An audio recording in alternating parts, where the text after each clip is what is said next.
Mr. Speaker, following concerns raised by campaigners and parliamentarians about behavior known as revenge pornography, the government created a new criminal offense to ensure that this behavior is fully captured by the criminal law.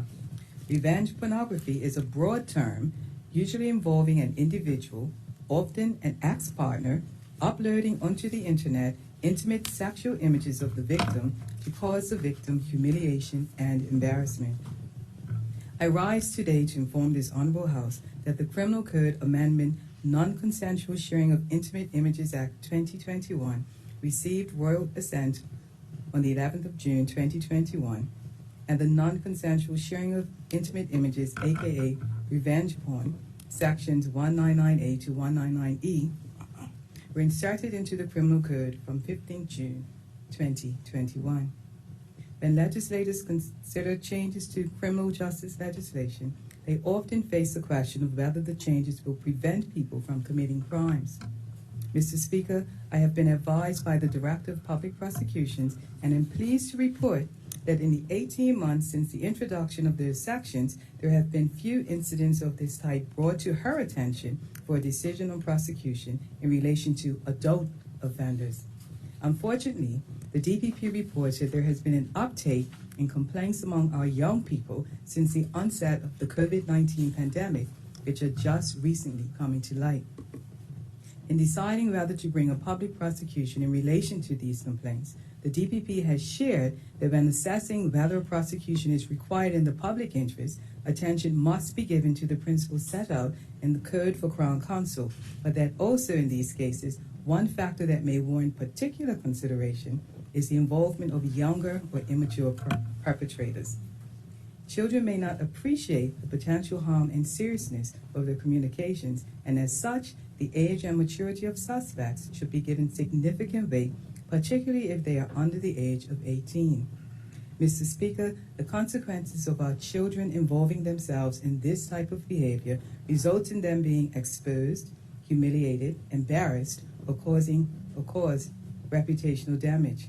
Undoubtedly, the stress and trauma imposed on the victims of such acts and their families can be far-reaching. Globally, in the gravest of cases, affected persons have contemplated, attempted, or committed suicide because of the associated distress and embarrassment. In some circumstances, the threat to distribute intimate images is intended to cause alarm to other affected individuals, not only harm to the person recorded in the intimate image.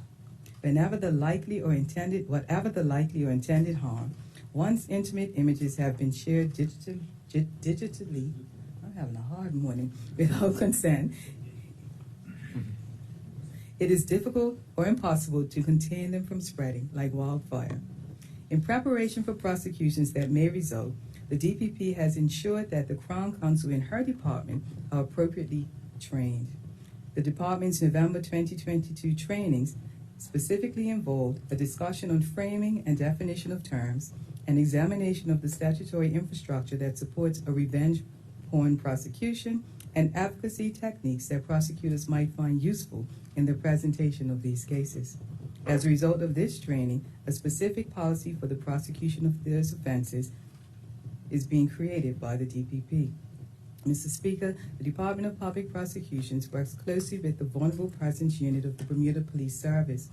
A team of representatives from the Department of Public Prosecutions and from the Vulnerable Persons Unit will soon commence a series of presentations at Cedar Bridge Academy to educate students about matters concerning revenge porn, intimate and prohibited images, and child abuse material. It is hoped that other senior schools will soon follow suit.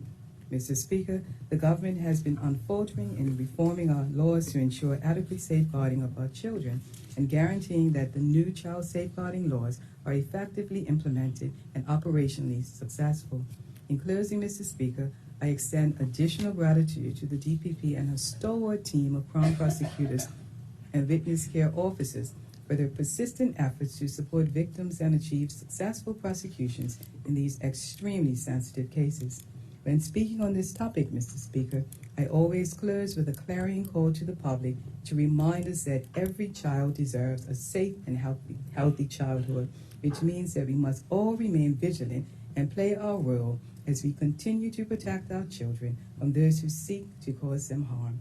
Thank you, Mr. Speaker.